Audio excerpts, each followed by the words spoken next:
next part, I told you every transaction will be having a debit and a credit side. Correct? Now when I talk about payment of salaries as my example, what are the two things from this I'm going to identify? When you're making payment of salaries, let us say payment of salaries in cash. So the two items that we are going to identify are very simple. Anything which is valued in terms of money is what we have to bring it into accounts. Like this, if you are going to see this particular transaction, it will be the two things, which is salaries as well as the cash. Okay, so the doubt here, some of you are asking is, Madam, what is this ledger folio? My dear students, in the olden days, there were different books, manual books that you were maintaining. For journal, separate book, for ledger, separate book. So when you are writing or passing or taking a journal entry from the journal book into the ledger book, you should have had a reference. In order to see where this particular journal has gone into the ledger book, it is important that you maintain the reference. Ledger folio is nothing but page number of the ledger book where this particular entry is going into. So that is the meaning of your ledger book. Okay. So what is the meaning of DR? It is debit. Okay. Here the meaning of DR is nothing but debit. Whatever thing you are debiting should come in the first line. Whatever thing you are crediting will come below. That is the meaning of it. Clear, everybody? So now we come to the second part, which is nothing but identification. From a transaction, what are generally, there will be two accounts that you have to identify. Okay. They are termed as accounts. So you will be writing them. You can write them as A bar C S. Okay. Accounts. So when payment of salaries in cash is given, yes, when payment of salaries in cash is given, coming back, so salaries account and cash account. So these are the two accounts that you have to identify. So basically when a transaction happens in the business, it is your duty to identify what are the two transactions or the two items of the two accounts involved in the transaction. Sometimes it can be more than two also. We will also look at that particular example. So now the second step is that you have identified what are the two accounts pertaining to this particular transaction I have given. After this, what is the main purpose that we have to do? Which account should be credited? Which account should be debited? Correct? Which account should be credited? Which account should be debited? So for identifying the method in which, or for identifying which account should be debited and which account to be credited, what are we supposed to do? Go to the third step, which is nothing but classification of the accounts. So in order to understand which has to be debited and credited, there are two approaches given to us. So they say under these two approaches, you will be able to identify in a particular transaction, after you have selected the accounts, which of the account should be debited, which of the account should be credited. So to understand this, we are going to see these approaches. The first approach is called as your traditional approach. So many of you, whoever has been or whoever has already been through this, the basics, the traditional approach becomes very, very important. The accounts can be classified into three categories. They can be classified into three categories. What are they? The first one, they are called as the personal accounts. Name of a person, so they are called as the personal accounts.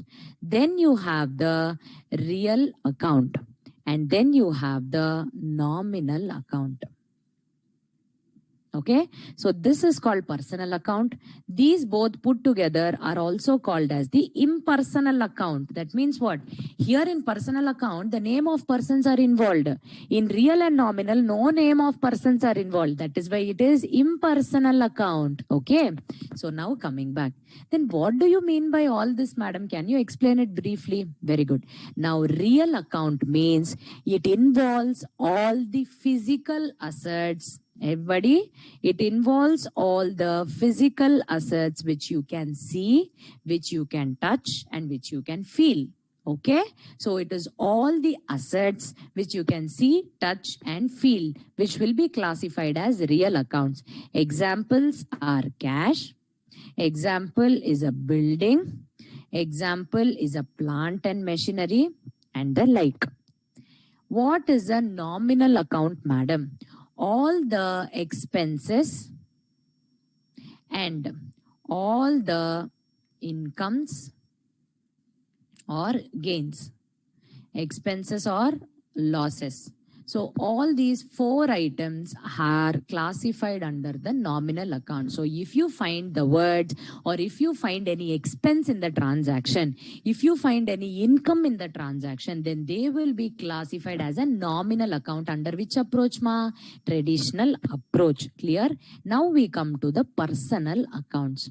From the name of this classification, you understand, if it is involving the name of any person, then it is a personal account. So what can be the examples? In the personal account, again, you can have three different types of personal account. Natural personal account. What is this natural personal account? Natural persons like you and me, who can eat, talk, feel. So if I'm going to transact with a debtor, or I am going to do a transaction with a creditor, who is Mr. X, who is Miss Y, these people are natural people. So they will be classified under natural personal account. Like natural personal, you can also have artificial personal accounts. What is this artificial person? There can be some artificial persona. Yes. Companies are artificial legal persons. No. So these artificial persons, or when a business is dealing with the artificial legal persons, like measures, like how we address Mr. for a male, Miss for a female, for the business entities, we are going to use the word M-R-S. What is this? Measures. Okay. So if I tell measures XYZ, measures ABC company. So all these are artificial persons. They cannot breathe, eat or talk like us, but they still are classified as persons only because they have legal identity. So artificial persons means any company or any other form of business organization which is operating through a common seal, which is operating through some other capacity. So that is the meaning of artificial personal accounts. The third one, very important one, you have something called as representative personal account. So what is this representative personal account, madam? Very, very simple. When I was talking about the chapter number 1, we came across the 4 concepts. What are the 4 concepts? Outstanding expenses. So representative personal accounts means only 4 types of accounts. Any outstanding expenses, any prepaid expenses, or any accrued income, or any advance income. So you should be able to understand that if only expense and income is there, it is classified under nominal. But if there is any prefix like outstanding expense, prepaid expense, or advance income or accrued income, so if any prefixes are added, then they will be falling under the representative personal account and not the nominal account. So this is the point you have to remember. Okay, madam. Now this is the classification you have told me. Okay, I understand. Now all of you go back to this example. Salaries account and cash account. Under the traditional approach, where will the salaries account come? Now you people tell me. Salary is a expense. So I am going to take the salaries into the nominal account. Okay, good. Salary account is a nominal account. So I have identified, I have classified salary to be a nominal account. In the same way, what is the next account there? Cash account. What is cash account? Real, personal, nominal? It is real because you can see the cash. It is an asset. So coming back, cash account is a real account. Okay, madam. Now also you're telling classification is done. Then which account should I debit? Shall I debit cash? Shall I debit salary? For knowing that which account to be debited or which account to be credited, we go into the final step. Nothing after this, okay? It is called as the golden rules of accounting. Golden rules of accounting. What is this golden rules of accounting? If I am going to start with the real account, there is one principle, okay? Debit what comes in. Simple. In a transaction, after you have identified that it is a real account, use rule. See if the real account or that account is either coming in or it is going out. If it comes in, please debit it. If it goes out, please credit it. Credit what goes out. Okay. Now look into this transaction. Cash account is a real account. So what is the transaction? Payment of salary. So what is happening to cash? It is going out. When you make a payment, cash goes out. So what I am supposed to do? I have to credit the cash. Understood? So after identifying whether it will fall under personal, real, nominal, you should apply this golden rule of accounting. So for each account, like real account means there is a rule. Personal account, there is a rule. Nominal account, there is a rule. You have to understand the rules or you have to memorize the rules, because there is technically the logic is you will derive only after studying the rules. Okay. So debit what comes in, credit what goes out. This is for a real account. When you make payment of salaries in cash, you have to credit the cash. Okay. Then for the nominal account, if you look at for the nominal account, you have to debit all the expenses and losses and credit all the incomes and gains. Simple. Debit all the expenses and losses. That is why in P&L account, all the expenses will get debited and all the incomes are getting credited. That is also a rule. So based on that only, this one you have. Now based on this concept, the nominal account here is a salary account. So salary is an expense or income? Salary is an expense. So look at the rule. The rule says if it is an expense, debit it.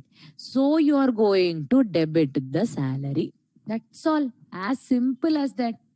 And what is the third rule? Can you explain it, madam? It is the personal account. What is personal account? Name of persons. So it is debit the receiver. So here there can be two people. People, no, receiver, giver. So debit the receiver and credit the giver. So whoever is giving, credit him. Whoever is receiving, debit him. That's all. This is the golden rule. So based on this, now we have to pass the journal entry. Debit the salary, credit the cash. I told you I am supposed